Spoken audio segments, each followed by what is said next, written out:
Hey there, horse people. This is Joe coming from Wedgefield, South Carolina, out of David Gaines Stables. And I'm out here once again on a nice day. I can't say too much for the sky, but I'll leave that for another topic.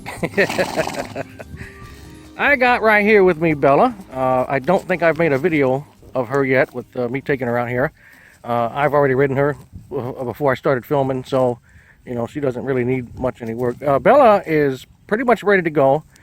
As far as taking her on the ride. Now, I haven't tested her yet on the trails here to see if she's going to display any type of sour attributes, which she might, because she's been stuck in this paddock for a long time, ever since I retired her last summer. Actually, it was 2 summers ago.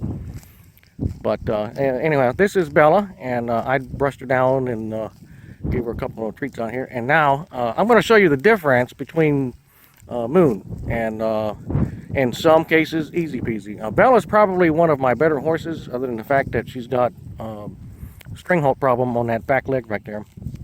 And the vet said go ahead and ride her, said that it's better than doing nothing. Obviously keeping her as a statue you know, paddock statue is not a good idea. She needs to have exercise. And so that's what I've been doing with her. I've taken her through stage 1 and 2 training. I haven't done stage 3, and that's mostly just doing obstacles and jumping hurdles and all that kind of stuff. I'll get to that. I don't think she'll have a problem at all doing those things because she's done it once before. The only reason why I stuck with stage 1 and 2 is because that's where you work on connection, eye contact, arm movements, and cues. And so, and of course, I've been riding her as well. Whenever I have her in the round pen, she tends to display some discomfort whenever I try to get her to go counterclockwise in the round pen. And that's because at that angle, she's having to put more pressure on her rear left leg. But by going clockwise, her lean is more towards the right. And so a lot of that pressure is going on her rear right leg. And then the back left one can remain straight. But anyhow, she's a really good horse. I love her to death, and this was a horse that I actually got from my friend Paul McNally, and when he found out about her having a leg problem, he decided he didn't want her anymore, and that actually worked out in my favor because I wanted to keep her anyways. So, sorry Paul, you're lost, not mine. Paul's one of those friends of mine that we call him one up because he's always got to have one up more than you. If you have a sports car and let's say it's a Porsche, he's got to have a Lamborghini. If you have a 3-bedroom house, he wants to have a 4 or 2-story, whatever. But anyways, so if you notice a difference about Bella, you notice how she's really calm. She's not jittery. She's eating pretty good. Her stance is nice. She doesn't have those back legs ready to scat on a moment's notice. And I can actually disconnect the lead rope, and she'll stay around for a while until she realizes that, hey, she's free.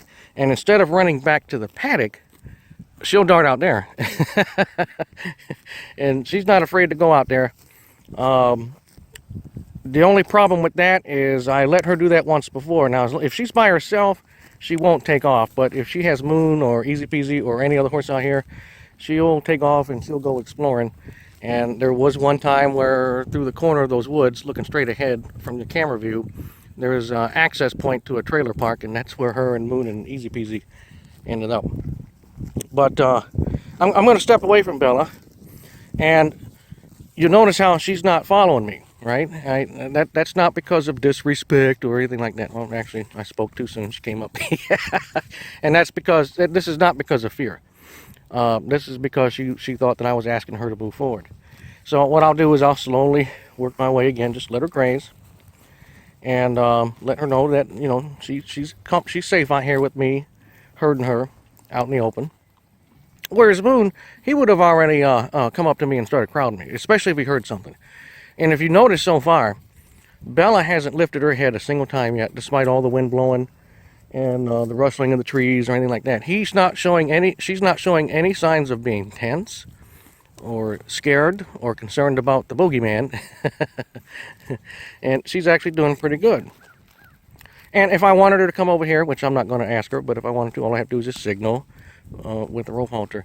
But this type of personality and trust that you have with a horse is a horse that's good to ride. And I'll admit, some horses are easier to gain trust from than others. Bella is not a horse that's wound up or excited or anything like that, whereas Moon is.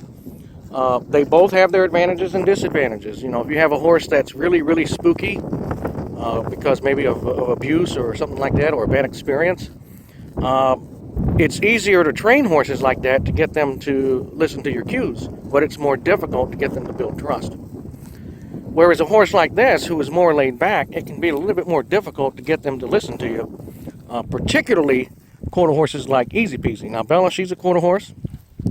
She stands about 15 hands.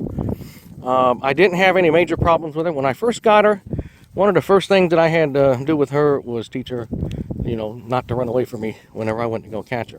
And it was pretty simple.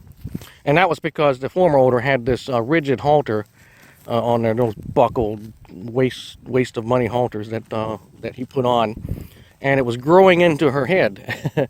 And I had to get a pair of scissors to cut those darn things off because the buckles were rusted and I couldn't get them off.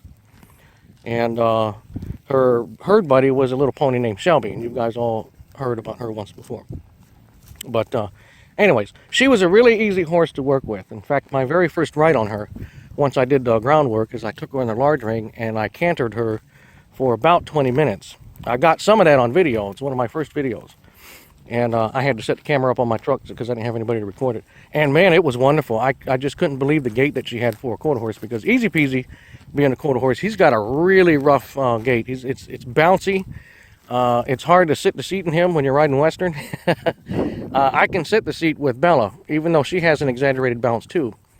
What does kind of turn people off about Bella is she's got such a short neck. And so because her back end is higher than the front, whenever you're cantering or loping, and she has her head straight out, it almost looks like her head is hanging down. And so that can kind of give you a little bit of intimidation. If she was to slam on the brakes, you're just going to roll right over. Thank goodness I haven't fallen off her yet, because she's not the kind of horse that really darts to the right or dart to the left. The only riding problem that I ever had with her was it was when I first started noticing her leg getting really sore, and we was taking her out on a trail ride, and we got about halfway towards the driveway and she kept wanting to turn around. And so it took me about 5 minutes to get her to stop doing that. And instead of heading out to the trails, everybody wanted to go out to that old chicken shack that's over there. So we started going over there, and I got about halfway and the brush was high like you see it right now, and she was having to pick up that back leg a little bit more, and I noticed that she started limping more. So I decided to knock it off, and I turned her around and we went back, mostly because I was concerned about her health. And it was about a month later, that's when I retired her and took her off the riding. But see how I just I backed up, and she's kind of doing her own thing, you know. And she doesn't have any fears. I have yet to have her spooked. Now I'll go ahead and signal for her to come towards me. And see, I didn't even hardly have to do anything except apply a little bit of pressure. And this is the same concept whenever you're riding her in the seat. The same thing that I do on the ground, you've heard me say before, that I do in the seat. So if I'm asking her to turn right, why, you know, if I can do it on the ground, why can't I do it in the seat? See? I didn't have to pull on her head or anything like that. She also knows to spin her hindquarters away. But, well, I'm approaching 9 minutes. You know, this really wasn't an instructional video. This was more or less just to give me a chance to get Bella on some film, because I haven't been recording her very much at all. But if I can have somebody with a camera filming me riding Bella in the large ring or in the ring, the round pen, that would be great. Otherwise, I end up having to get one of those stands, until I eventually get me a real video camera with a tripod, and that'll be much better. But anyhow, folks, that's all I have for today.